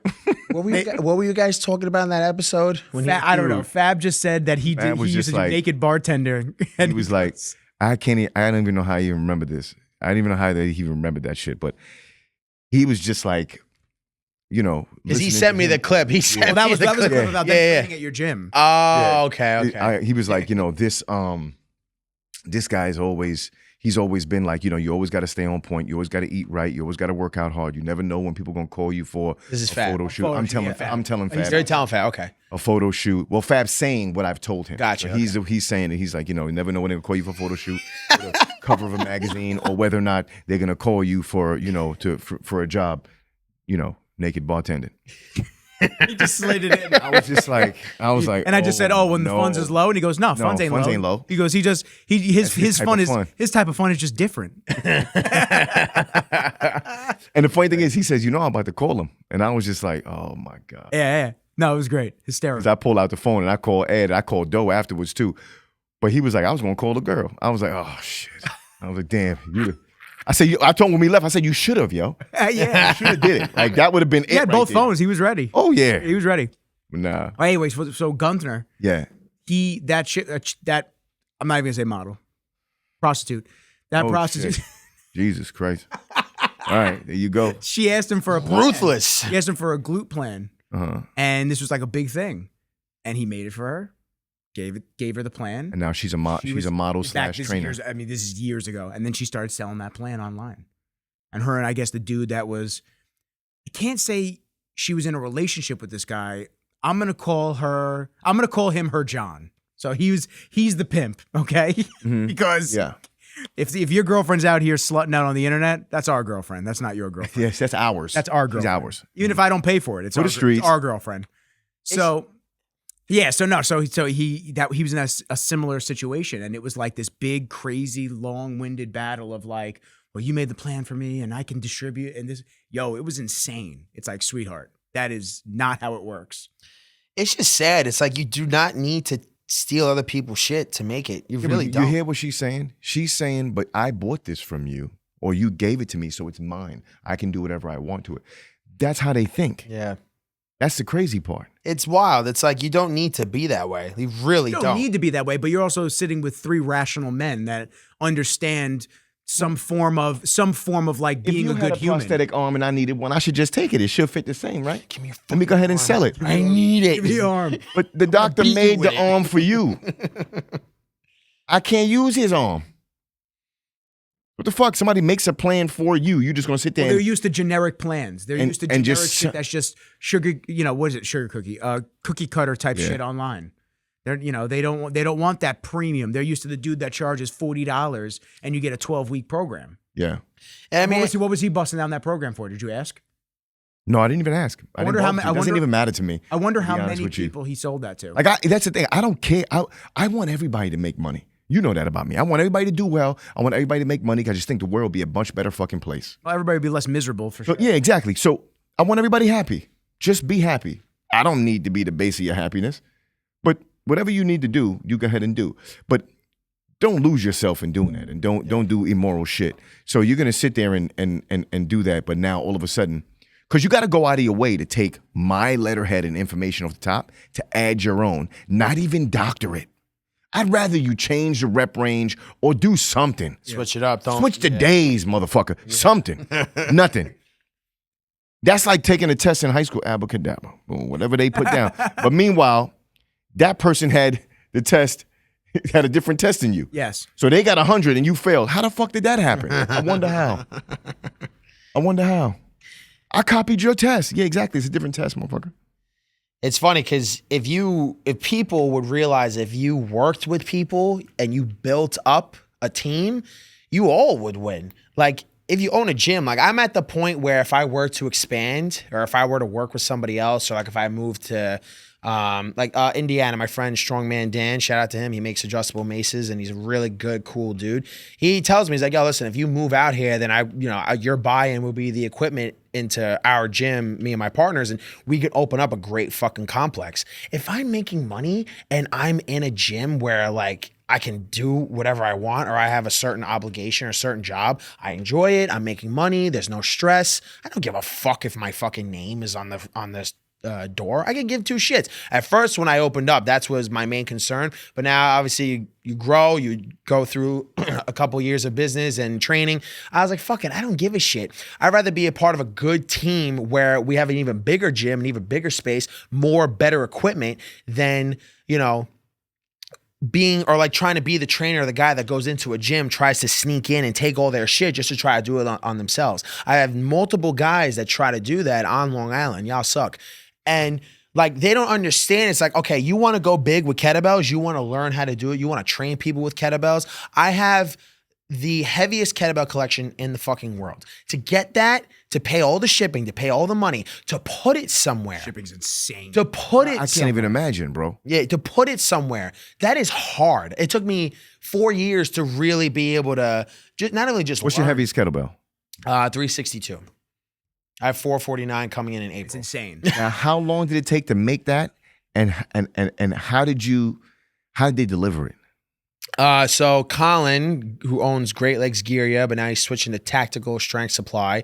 He put out the molds, and I think it took them 9 to 12 months to create it. But all this shit comes in pallets. They box it. They box the fuck out of it. They put it in a wooden box. They tie it with like metal. The metal supports. I know. Yeah. Mm-hmm. It's like sometimes it's green. I've seen it. Yeah. Sometimes it's green. Like I think Rogue does that with their shipments, but it was black. It was metal. So you need to fucking cut that shit some fucking way. And it comes in a giant pallet. So, but to move those things, I don't even know how the hell they would do that. Like multiple ones, like 9 of them in one room. How the fuck are you gonna move that shit? So then, when they dropped it off in front of your gym, you just heaved it up and walked it inside. I broke open the box, obviously, because you got to. Fuck that. You don't need all of that shit. And you just picked it up and walked it in. You got a garage door? No. I rolled it. Front door. I rolled it. You put it on a dolly and rolled it in? No, just turned it over. Yeah. Okay. Got you. I actually did an unboxing video, and that shit got mad comments and mad hate. That was a ton of views. That shit was 300. hilarious. I've never seen one. Well, you're going. I can't wait. You're going to. I cannot When are wait. we training? I can't wait. We got to figure out a day. You're the one who wants to do Squat-tober and not get ready for jiu-jitsu or listen to anything that I say. The left side of my face, this no diddy. motherfucker, I tell him, I go, You asked listen, him. you want to get better at yelling at me? jiu-jitsu? Last Side of my face, no diddy. You want to do more functional shit? Okay, so come in like 2-3 times a week. You want to do 6 a.m.? Come. What does he do? He comes one time, and all I see, Squat-tober. But it is Squat-tober. All right, so we got to wait till Squat-tober's over. Well, no, I can still go train with him, but I just got to make sure I get you my can't. Squat-tober workout in. Oh, yeah. So you're gonna do Squat-tober, you're gonna work out with me, and then you're gonna go jiu-jitsu. Got And it. then December is in December. What the fuck is November? Besides Nothing. I told them they need to do benchuary in February. Bro, they gave me sass on that post. Really? Can I tell you, they gave me sass, and there were people that were saying, no, he's right. We need the benchuary. Some I gotta kid find said this video. benchmember. I'm like, you're an asshole. Benchuary. Benchuary. Yeah, I got 449 coming in now. He just made the molds for that shit. That Let me shit's see the gonna be big joint. retarded. Yeah, I'm gonna show you. I gotta find this fucking. Boy, does that sound crazy? Pause. I'll show No it to you. Let me see the diddy. big joint. What the I'll fuck show- am I talking That about? is yo? insane. I'll show I'm you. going to leave now. I'll show you it. Leave out the window. Cut that out. Leave out the window. Cut it. Look, they said benching 5 days a week is not very challenging. It's like someone saying you have to eat a bowl of ice cream each day. That's what they said? That's what they said to me. Let me said, see. "That's crazy." Where is this unboxing? But you're not video? wrong. Why can't I fucking Huh? find I it? said, but you're not wrong. We never did it. They never did it. Benchuary. Oh, do here it. it is. It comes on a giant fucking pallet. Send me this. Screen record this video for me later, and I'll add it to the video. Comes in like What's fucking. he rolling in? That's $291. How the fuck did they get it? I figured it I was don't much bigger know. than that, to be honest with you. Now that's $362. How was the handle? Was it slippery? Slippery, yeah. You gotta sand it down. Yeah. You Oh, gotta why sand they it do down. that? Yeah.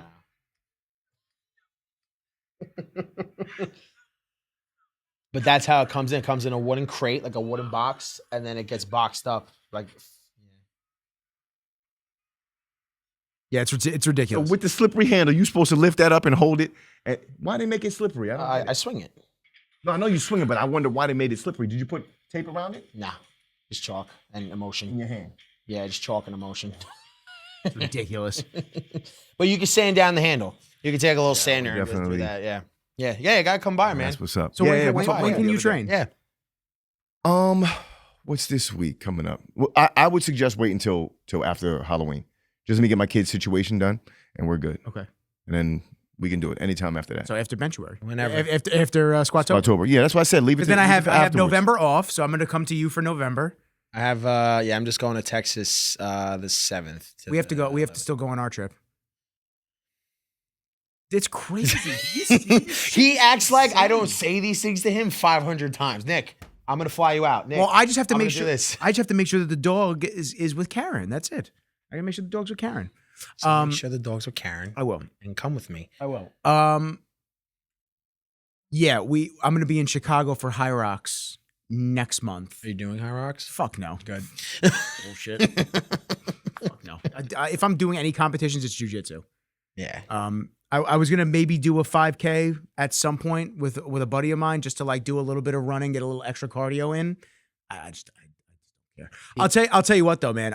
Since doing Squattober, no bullshit, man, I feel fantastic. The way I haven't trained strength training like this specifically for a muscle in a long time, and I just feel strong. I know you sent it to me, good. but I want to look it up. Squattober. Yeah, I want to see. Because you sent me a couple of things. It actually looks pretty good. Yeah, and it's the whole. So I'm screenshotting everything because they usually wipe it out after the month because it's all free programming.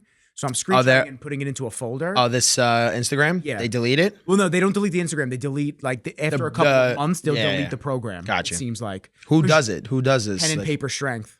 Pen and paper. Okay. They're a pretty well-known strength and conditioning company, but the funny thing is they have some really, really good named strength programs. Yeah. It was the periodic table of thickness. Yeah. This is pretty cool. It's nice. Dude, I gotta be honest with you, man. I feel fucking. You would think squatting 5 days. I a feel week, like singing. You would think squatting 5 days a week, you'd feel like really shot. The first week sucks. The first week is absolutely horrific. People look at me like they look at me and Fab like we're nuts. Me, Fab, my boy Dave, we work out together. They're just like, you guys do legs every day? You touch legs every day? I'm like, yeah. And then we hit legs hard on. Don't you walk every Tuesday. day? I was like, yo, I fuck my legs. I hit my legs every day. Yeah, I basically. And I feel great. Now, granted, Yeah. I don't know whether or not my legs ever feel 100%, but I feel great. Yeah. I feel fucking great. So It's probably good for the robber at some point, you know, because of kicking him with 80. Now he won't die from the first kick. Now you know he's just really crippled. nah, The legs are really And he's still dying. the legs are really important, like just because of like joints and joint Yes. health too. Especially if you're a runner, like with Poot, like bring up Pooch again. He's a marathon runner. We do legs all the fucking time. Clean and squat with the kettlebell, back squats, lunges and stuff. This motherfucker runs 5-6 miles a day after training with me, and he's running a marathon this Saturday. And I talked to a couple of people who are runners, and they're like, should I work out my legs? I'm like, yeah, absolutely. That's gonna fucking preserve your legs, if anything, is all that wear and tear, that stomping on the concrete or your wherever you're muscles are running. your best shock absorbers, man. You Yeah. gotta keep them conditioned. You Well, gotta think keep about it I've had going. friends that have Guaranteed. gotten into really severe accidents, not even necessarily car, motorcycle accidents where they were run over by the car that hit them. And they were told if you didn't have this muscle density and tissue on your frame, this injury would be 20 times worse, if not fatal.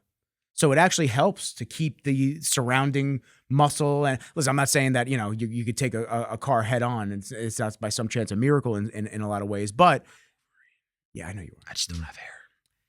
Yeah, but that's okay. You don't need the hair. I'll get you a wig. I'll get you a Wolverine wig. But yeah, I feel great training the legs right now, and I feel strong. The issue, though, is when I train Squattober in the morning and I go to Jiu Jitsu at night, it's not necessarily... Bro, What, Nick? It's not. It's Huh? I'm just fatigued. You should finish that I'm sentence. just fatigued. This dude trains crazy every day. You should and finish look at that me sentence. when I decide, hey, I want to up it up a little bit and start doing a little extra. I don't do jiu-jitsu though anymore. There's a difference. So if you start doing jiu-jitsu, you're not going to hit your workout and then jiu-jitsu at that same time? Fuck no. Absolutely. That's how I got hurt in the first place. I did a 2-hour workout in the morning. I went to jiu-jitsu. I was fatigued, mentally fatigued, and I just fucking wasn't paying attention and knee pop. Yeah. But like I said it before, it's not that like you're getting older, right? Because everybody gives that excuse. Blames it, yeah. We're getting older. No, it's just that your life and your mind just has more obligations as you get older. Kids, marriage, bills, your business. So your mental situation like plays a factor in it too. With me, when I train, I'm sure all three of us can agree. When you train and you fatigue yourself, whether it's in the morning or the night, you get tired. You get like your mental state is like a little you know what I mean? Like as you're producing a lot of force, a lot of energy. So you're not going to be like so aware of things when you're training again. So if I did a 2-hour kettlebell workout in the morning and I went to do a comp class at night or drilling or whatever, I'm going to be tired. I'm going to be fatigued. Also depends on how much I'm eating, if I'm taking a nap. If I were to get back into jiu-jitsu, my whole regimen would completely change. I would want to do jiu-jitsu maybe like 3 times a week and then strength train 3 times a week, but I would never put them in the same day. That's why a lot of guys get hurt. They don't know how to balance out their training program when it comes to jiu-jitsu or what workouts to do. You know what I mean? It's like for me, it's tough because the staggering, it's no gi on Tuesday, Thursdays, and then it's gi on Monday, Wednesday, Friday, and Saturday. So it's like for me, you kind of want to touch both. You know what I'm saying? You want to hit both in some capacity, but it's difficult because like, okay, well then what days do I strength train? What days am I going to solely do jujitsu? It's like, well, this day is this, so I don't want to miss on no-gi. Yeah. I want to get at least one no-gi day a week, even though I fucking hate no-gi. I'm a gi guy. I love gi. Gi is fun. Shit hurts. Yeah. That's when I feel my ears are changing the most when I do gi. Was a lot more rough on the when we're rubbing on the gis. Yeah, that's a tough material. Yeah. But like I tell you all the time, it's just what your priorities are and what you want to do. Right? You're not competing in jiu-jitsu, but you still have that dog in you. You still want to train, still want to get after it. It's just having a good balance of training and what you're doing and how functionally you're training, you're doing it. Then that's a little different. Like my approach to jiu-jitsu, I probably wouldn't even do any barbell work. I would do landmines and sandbags, kettlebells. I probably wouldn't even bench, squat, or deadlift anymore because it's just, a deadlift is a perfectly symmetrical bar, right? It's not a sandbag. It's not a person, right? So yeah, I could have the fucking strictest form on a deadlift, but then, somebody they have me in their guard and they're potatoed up. Yeah, yeah. And I'm trying to lift them up. I've done that before, where I just fucking fold your back, up. Zerker. Exactly, yeah, Zercher. Yeah. And I just lift them up, right? And that's the best type of squat for when you're doing jiu-jitsu. Yeah. The Dagestanis do that shit too. I've seen videos of them doing in the old Russian strength training programs for the Olympics. Crazy. Some of my Sambo guys back in the day when I used to train them, I would have them do the Zerker down into the squat position, take their arms from the bar, let it rest on the legs, come back in between, stand up, come down, pull out, good, boom. Yeah. Boom. That all. And then I was nuts. When I was training those guys, it was next level. I'd put the long bands on the back of the squat rack and put it around their neck. So they have to keep their neck engaged the whole time that they were down. So even when they sat at the bottom and pulled their arms out under, they'd never lose neck control. So when you're wrestling, doing jiu-jitsu, even Muay Thai, if I can get you in the clinch and manipulate your head, I'm going to drag you all around the motherfucker. Mm-hmm. So the stronger your neck, the more you can stay upright. The stronger your traps, everything is gonna. You'll be less likely to be manipulated. And then sure I told you use your neck and your traps to help with certain moves in jiu-jitsu as well as wrestling. Oh yeah, takedown, posting and whatnot. When you get a chance, you're pulling, you're trying to drive to one side. This is great, but getting your neck and head lodged and then also pulling in the trap to push, it adds a good amount of additional like power. My neck and my toes were the first things that got sore when I started training. It's My neck also- was always sore, and then all of a sudden, it just almost like as if it just built up, and it got used to the workload, and it just got thicker, and then I was just able to withstand. I miss that. I was going into Sparta, and Gene used to be like, "Can you stop doing neck, man? You're scaring me, bro. Like there's things you're doing for your neck. Like what are you doing, man? Like you're racking this machine here. You're balancing on your head. You got the people Tyson, remember pushing the old down. Tyson videos? Yeah, I used to do all of that, and then he's like, I used to have this one guy push down, put a towel on my forehead, and I would lay on the bench with my head off, and I'd try to have him push my head down. At some points, he was like off the ground, balancing on my head, and I would just be like, yeah, this is perfect. I couldn't even turn. I felt like this was so thick that I was just like, what the fuck? I'm just turning around like this. Yeah. He's like, dude, it's Batman neck. Yeah. He's just like, yo, can you please stop, man? If you're gonna do this, do it in somebody else's gym, man. You're gonna hurt yourself. And I'm like, no, man, I'm good. It's also like training stimulus and how the body adapts, right? Yep. When you work out, you tear muscle fibers, they regrow in your sleep. That's how you build muscle. So in jiu-jitsu or whatever type of working out you do, the spine and the body is meant to move, right? And whatever type of stimulus you put on it, it's going to adapt. So if you put the band around your neck, or if you're doing Zerker, Zercher deadlifts, your body is going to adapt to that no matter what. Same thing with jiu-jitsu. Like the reason I was going to say that, like the reason why your neck and everything gets so sore is because your body's not used to like getting tucked in like this. It's and not being getting in used that to this. range and then trying to fire. Yeah. So You it's know? not even that like some people are like, oh, it's because they're weak or this and that. It's like, no, their bodies are not used to it. But the human body is very resilient and it adapts to any type of stress you give to it, right? It acclimates. So that's another thing too. That's why you could do sports specific training for jiu-jitsu, but in reality, it's just you got to put yourself in awkward situations and you need to move your spine. Like the kettlebell, like I just started doing bent presses for a kettlebell. I really like them. What is that?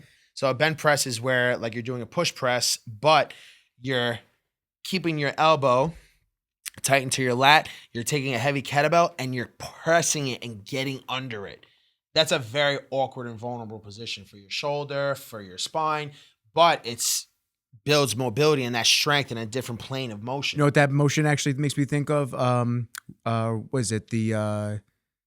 It's not called Russian get-ups. Turkish get-up. Turkish get-ups. Yep. Yeah. Exactly. Yeah. That's Turkish exactly get what up. it makes me Or think even of. the Exactly. oblique, I'm forgetting it, where you stand feet a little wider than shoulder width. You're looking at the kettlebell and you reach Windmill. down. Yeah. Yeah. Yeah, the windmill. Yeah. So, but in that, like in jiu-jitsu, like there's a lot of inversions. You're getting on your shoulder blades, your spine, and everything needs to move. So something like that, like bent press, like I just started doing it like this week after seeing my friends in Miami.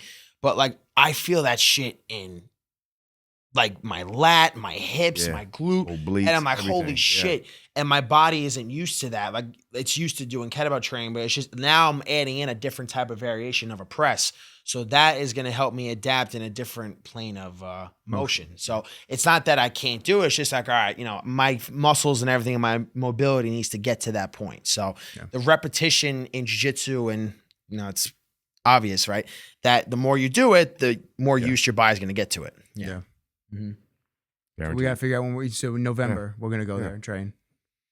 I'm going to be honest with you guys. The episode was going to be on mental resilience and fortitude, and it wound up being got it. business and gonna have to do people it that again. suck. we got to do it over. We got to do another one. Yeah. What was it? Mental resilience? And fortitude. But we're going to save that for Yeah. another one. I had a couple questions and that I knew we could build off of, but Keep the questions. Let's do yeah, it. I'm going to because time. we're almost an hour and 50 minutes in. You're looking fresh, so I need you to get to your next place of destination. You always look great, so I mean, I'm I trying. I need you to just go wherever Batman needs to go. Right back to work. Yeah, I need you to go wherever Batman needs to go. So I want to, as usual, just say your Instagram handle, how people can find you, this and that. That's Mr. Intensity. Mr. Intensity. Tom DeGiuli, or that's my personal, or my gym's page, The Strength Factory, Strength Factory. Cool. And I appreciate everybody for listening. Hopefully you learned, laughed, got angry with us. Got annoyed. But it was an amazing episode. I'm glad, and I'm privileged to have these two amazing gentlemen come hang out with Kenji and I and chop it up. It was the first of many. It's a good group, man. We got good vibes right here. I want to do, like I said, eventually I want to get the the extra stuff to do more of the watching videos, being able to bring stuff up on a monitor and whatnot. Mhm. I'm the solopreneur, so it's everything's on the shoulders, but that's okay. We grind till I got the team behind the camera too. What size TV you looking to have screen? I don't know, man. What brand?